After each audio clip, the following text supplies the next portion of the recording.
देख रहे हैं एबीपी अनकट। डब्ल्यूएचओ यानी वर्ल्ड हेल्थ ऑर्गेनाइजेशन संयुक्त राष्ट्र संघ का एक अंग जिसका मुख्यालय स्विट्जरलैंड के जिनेवा में है। इसका काम दुनिया भर के तमाम देशों में मेडिकल संबंधी समस्याओं पर ध्यान देना है और इसके लिए दुनिया भर के देशों को एकजुट करना है। यही संस्था बताती है कि कब किसी बीमारी को महामारी घोषित करना है और कैसे उस महामारी से लड़ना है। अभी दुनिया के सामने जो सबसे बड़ी चुनौती कोरोना के रूप में सामने आई है, उसे भी विश्व स्वास्थ्य संगठन या अंग्रेजी में कहें तो डब्ल्यूएचओ ने ही महामारी घोषित किया था। लेकिन इस महामारी से लड़ने के लिए डब्ल्यूएचओ की ओर से जो कदम उठाए जा रहे हैं, कुछ देशों ने उस पर सवालिया निशान भी खड़े किए हैं।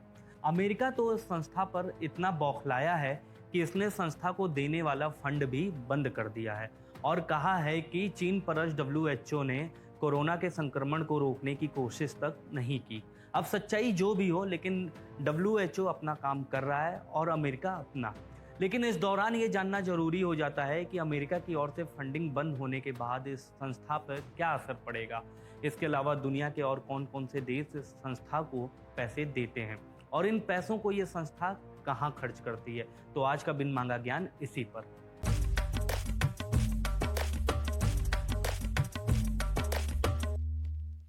डब्ल्यूएचओ को दुनिया के कई देश, कई उदारवादी संस्थाएं और संयुक्त राष्ट्र संघ पैसे देता है। डब्ल्यूएचओ की वेबसाइट के मुताबिक संस्था के सदस्य देशों की ओर से कुल पैसे का 35.41% टैक्स से, 15.66% उदारवादी संगठनों से, 9.33% संयुक्त राष्ट्र संघ की ओर से और 8.1% और बाकी के बचे पैसे दूसरे बेशुमार स्रोत से इस संस्था को मिलते हैं।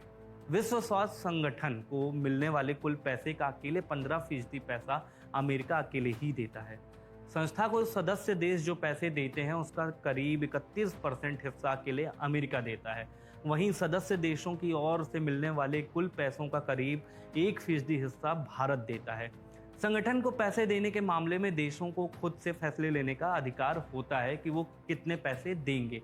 अगर सदस्य देश चाहें तो वो पैसे नहीं भी दे सकते हैं। अमेरिका ने फिलहाल यही फैसला किया है।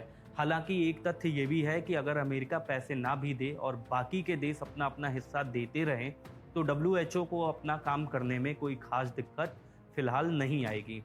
डब्ल्यूएचओ संगठन इन पैसों का इस्तेमाल दुनिया भर में फैली बीमारियों को खत्म करने, उनका इलाज खोजने और उनका टीका बनाने के लिए करता है। इसे एक उदाहरण से समझने की कोशिश करते हैं। साल 2018-19 में डब्ल्यूएचओ की ओर से पोलियो पर करीब $1 बिलियन यानी कि करीब 776 करोड़ रुपए खर्च किए गए थे। ये कुल खर्च का करीब 19.36% था। संस्था ने 2018-19 में स्वास्थ्य और न्यूट्रिशन सर्विसेज की पहुंच बढ़ाने पर करीब 8.77% रकम खर्च की थी। 7% रकम इलाज लायक बीमारियों की वैक्सीन पर खर्च की थी और करीब 4.36% रकम बीमारियों को फैलने से रोकने पर खर्च की थी। इसके अलावा विश्व स्वास्थ्य संगठन की ओर से अफ्रीकन देशों को $1.6 बिलियन दिए गए थे। दक्षिण पूर्वी एशियाई देशों को डब्ल्यूएचओ ने $375 मिलियन दिए गए थे। पैसे हासिल करने वाले देशों में भारत भी शामिल था। रही बात अमेरिका की, तो डब्ल्यूएचओ ने अमेरिका को भी $62.2 मिलियन दिए थे। किस देश को कितने पैसे दिए जाएंगे और किस कार्यक्रम पर कितने पैसे खर्च होंगे, डब्ल्यूएचओ साल में इसका लेखा जोखा तैयार करता है। इसके लिए संस्था के फैसले लेने वाले बॉडी वर्ल्ड हेल्थ असेंबली की बैठक होती है, जिसमें संस्था के सभी सदस्य देशों के प्रतिनिधि शामिल होते हैं। हर साल जिनेवा में इसकी बैठक होती है, जिसमें डब्ल्यूएचओ की पॉलिसी तय की जाती है। डायरेक्टर जनरल की नियुक्ति की जाती है, पैसे के लेन देन की देखरेख की जाती है और संस्था के बजट पर बातचीत कर उसे अंतिम रूप दिया जाता है। किस देश को कितने पैसे दिए जाएंगे वो उस देश की परिस्थिति पर निर्भर करता है।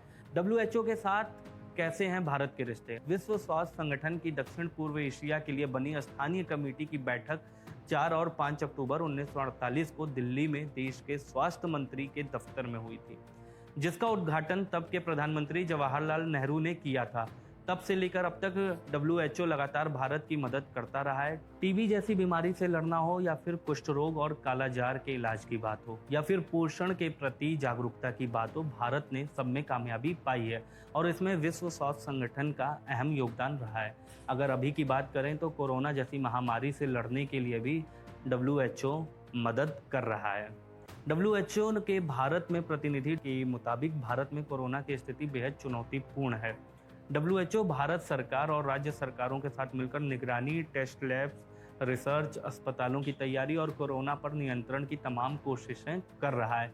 हालांकि भारत डब्ल्यूएचओ के निर्देशों के अलावा भी अपने तरीके से कोशिशें कर रहा है। डब्ल्यूएचओ ने मास्क सिर्फ उन लोगों के लिए जरूरी किया था जो बीमार हों, जबकि भारत में लॉकडाउन के दौरान सभी को मास्क लगाना अनिवार्य कर दिया गया है।